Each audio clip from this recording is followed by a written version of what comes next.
Once upon a time, there was a wealthy merchant who traveled widely for his business. One day, as he was on a journey, the heat became unbearable, so he sat under a tree. He reached into his pocket, ate a piece of bread and a date. After finishing the date, he threw away the pit. Suddenly, a tall jinn appeared before him, carrying a sword. The jinn approached the merchant and said, "Stand up so I may kill you as you killed my son." The merchant, shocked, asked, "How did I kill your son?"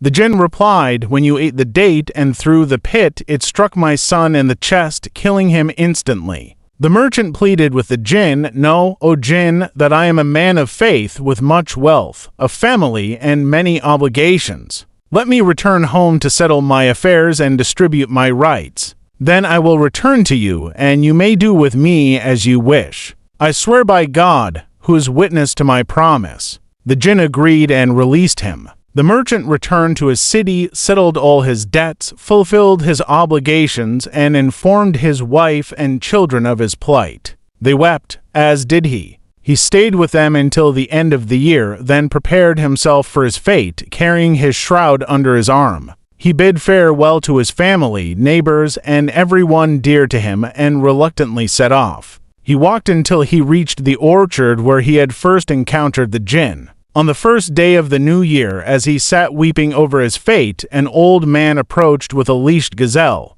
The old man greeted the merchant and asked why he was sitting alone in a place known to be haunted by jinn. The merchant told him his story. Just then, the jinn appeared. The old man with the gazelle bowed and kissed the jinn's hand, saying, "O great jinn, king of the jinn, if I tell you a story about this gazelle that you find astonishing, will you grant me a third of this merchant's life?" The jinn agreed, and the old man began his tale.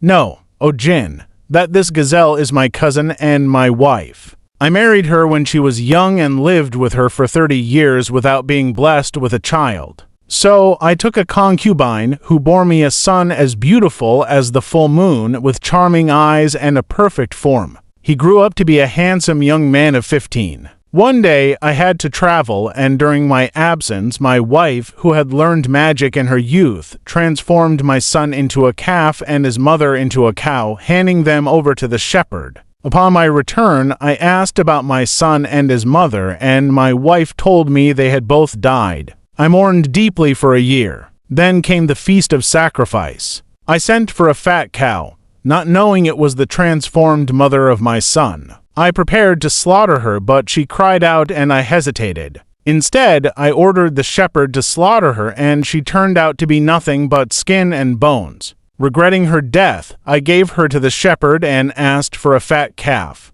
He brought me the transformed son. When the calf saw me, it broke its rope, came to me, and cried. I felt compassion for it and asked the shepherd to leave it among the livestock. As the old man told his story, the jinn marveled at the strange tale. The old man continued, "One day, the shepherd came to me, saying he had something to share that would bring joy to my heart. I told him to proceed, and he said that his daughter, who had learned magic from an old woman, had revealed the true nature of the calf and cow. She told me that the calf was my son and the cow was his mother, transformed by my wife. I was astonished and hurried to his house. His daughter confirmed the story, and I promised her great wealth if she would restore them. She asked for the conditions, to marry my son and to be allowed to punish my wife. I agreed, and she transformed the calf back into my son with a few magic words. I then married my son to her, and she transformed my wife into this gazelle you see before you.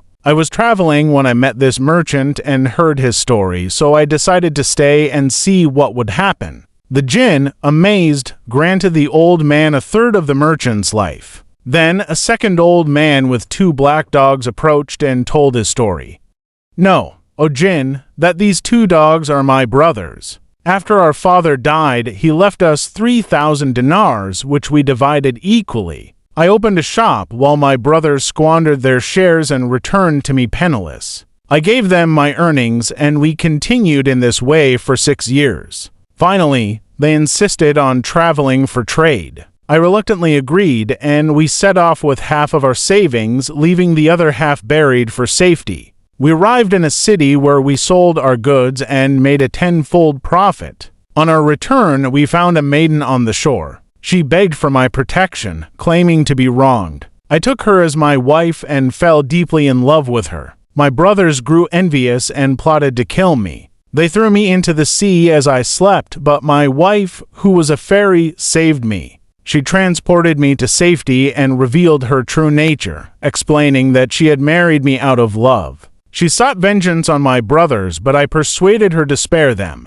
Instead, she transformed them into these two black dogs. I have been traveling with them ever since, seeking her help to restore them, as their punishment was to last for 10 years. This is the 10th year, and I am on my way to meet her. The jinn, impressed by the story, granted the second old man another third of the merchant's life. Finally, a third old man with a mule approached and said, "O jinn, this mule was my wife. After a year-long journey, I returned home to find her in bed with a slave. Enraged, she turned me into a dog with a magical potion. I wandered until I met a butcher who took me in. His daughter recognized my true nature and restored me with another potion. I returned home and transformed my wife into this mule. This is my story." The jinn, astonished by the tale, granted the remaining third of the merchant's life to the third old man. The merchant thanked the 3 old men profusely and returned home, forever grateful for their intervention.